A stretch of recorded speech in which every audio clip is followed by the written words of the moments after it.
Okay, guys, so I just went ahead and worked on this thing a little bit extra last night to get it set up.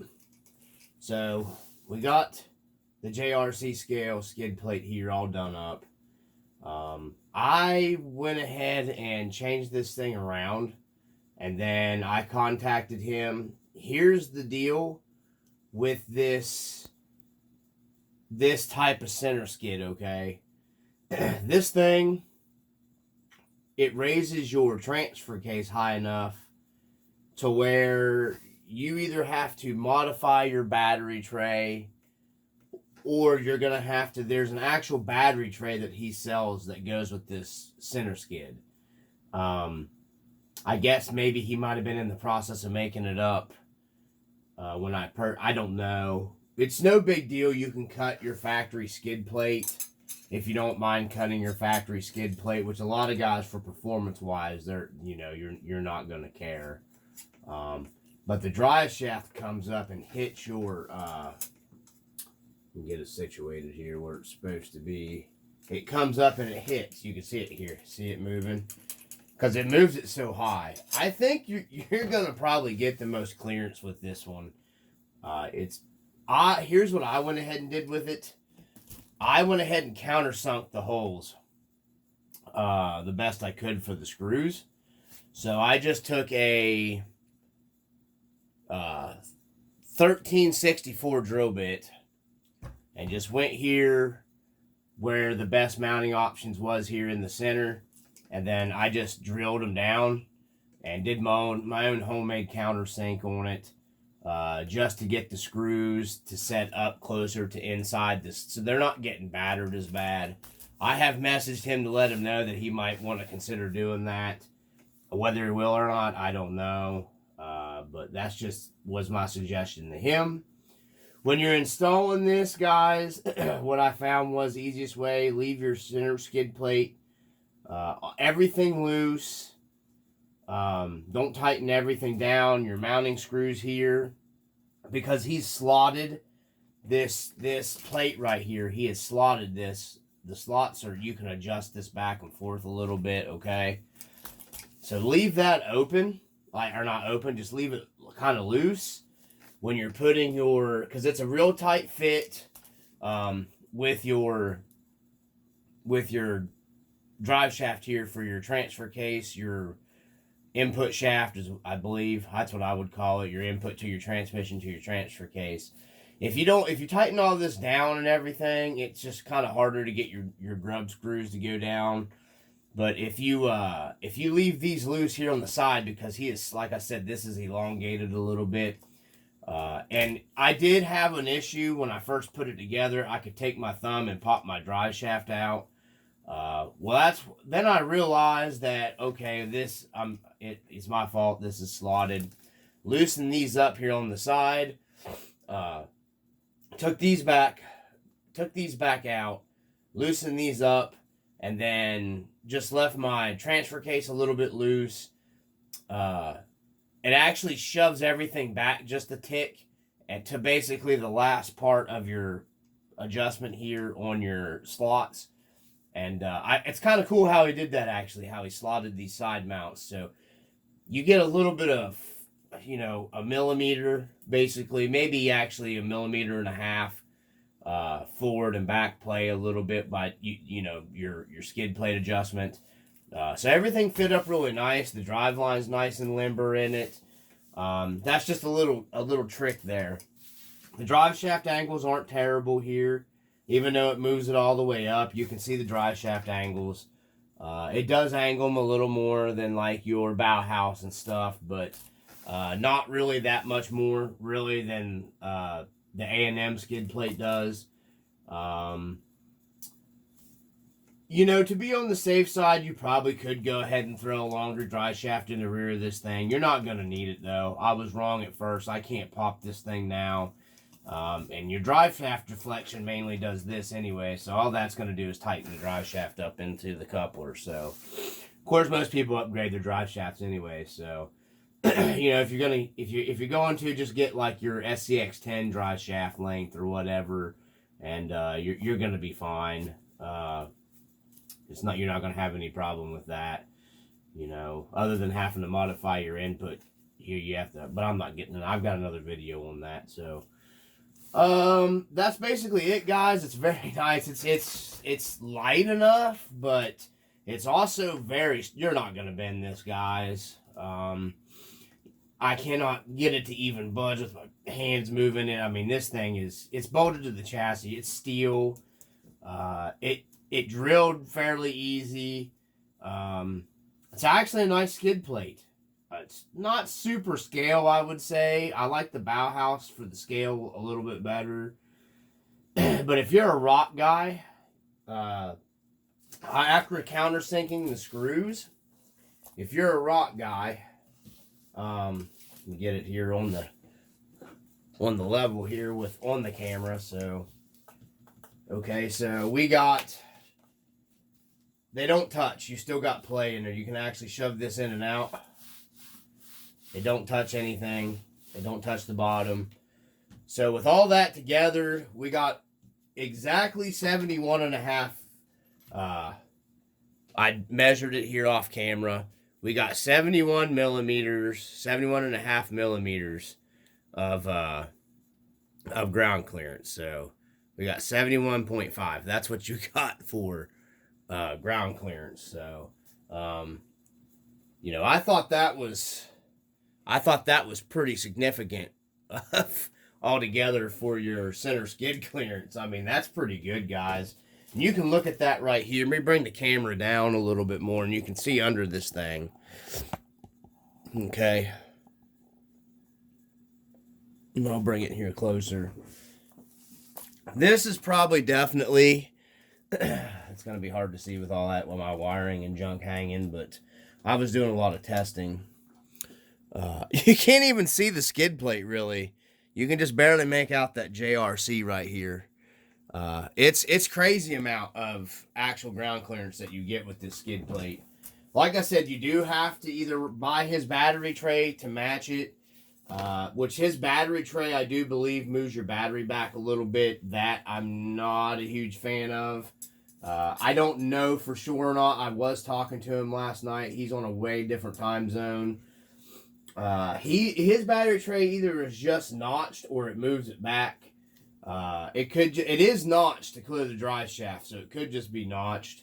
I'm gonna go ahead and just trim this battery tray plate, and then this plate can just stay with that transfer case. It's not that big of a deal to cut your battery tray, really, and these are cheap. I think these aren't very much money on eBay at all, so I'm gonna go ahead and trim the battery tray out and just bolt it all down. And since his shock hoops have both for the shock adjustments on it, I'm going to go ahead and put his shock hoops and the 70 millimeter stock shocks on there and see how they work out.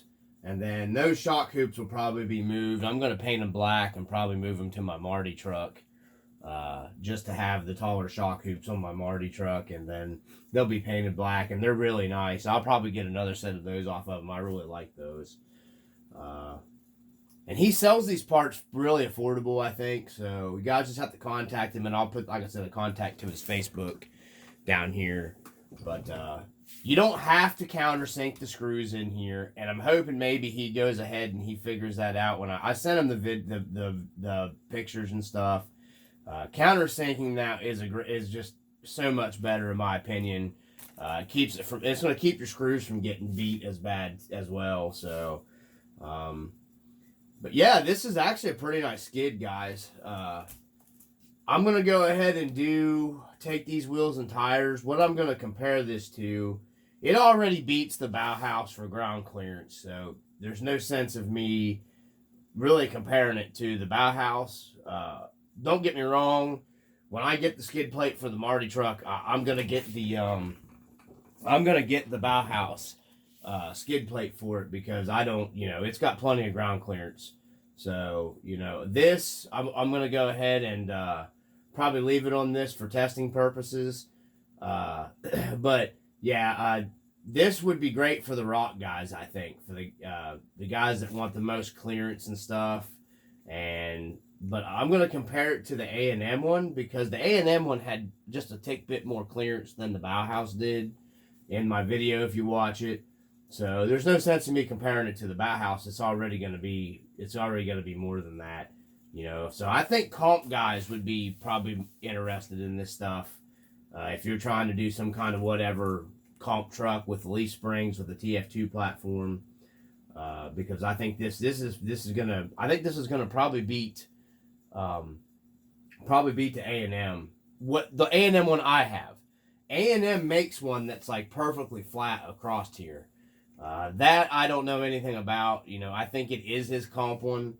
I would think that would compromise your drive shaft angles pretty bad, but a lot of guys run it, and I'm sure there's ways of getting around it. But, you know, I don't get into the comp stuff, so still being without changing your drive shafts and stuff like that, because you can get away with running your stock drive shafts with this one now that I got everything figured out. I would probably pick this one because yeah, that's good ground clearance right there, and this is going to deflect and skid really nice because it's contoured. It's been up. It's got a real nice contour to it, so and it's going to take hits on rocks all day, and it's not going to rust because this is like a brushed stainless stuff, so it's not going to rust up on you in the water and stuff like that. I kind of like that. You're not really going to have it, you know, it's going to get scratched and beaten up and stuff, but it's not going to rust up on you. So I'm going to modify this battery tray, put it back in there and make sure it still clears for everybody. So that's what I'm going to work on next. I just wanted to get this part of the video, and I'll be back with the modified battery tray in another video here. Okay guys, so this is the final video here. Everything clears with the battery tray cut, and I'll show you up close. Normal size 3S pack. That fits all my TF2s. I can just do my Velcro back down. There's still plenty of meat for the Velcro to grab a hold of. You can even move it farther back if you wanted, but I'm going to put it in the factory place. I'm not got it mounted down yet.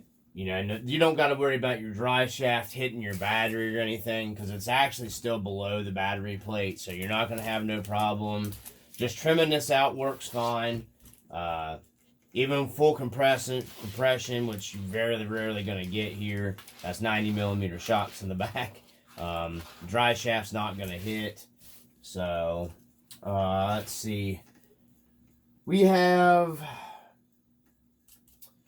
I did cut it. I didn't need to cut this side out as much, but, I mean, I just really didn't care, so I cut it. I could have left this spot actually right here even and had more for my, you know what I mean, more meat. But, you know, you got plenty of tray left there. Not that big of a deal. He does sell this with this notched out piece here, like I said. I'm just doing this for testing purposes. I have another one of these battery trays somewhere, so I didn't care to cut this one just to, you know, I didn't want to raise the battery tray up. Every little bit of raising your center of gravity is going to give you problems. Plus, if you raise that up and you're having interior, it's going to give you problems probably. I set my rust bucket blazer body on this chassis.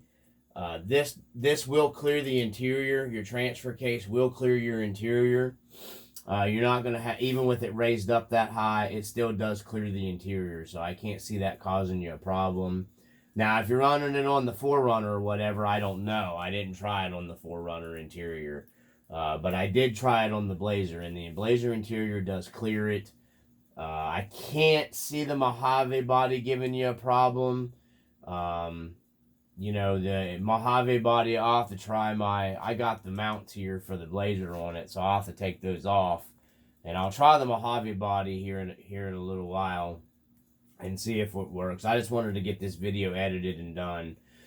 But so far, I mean, I do like the skid plate, but like I said, you're either going to have to buy his battery tray or you're going to have to modify your battery tray. I know most people don't have problems with modifying stuff.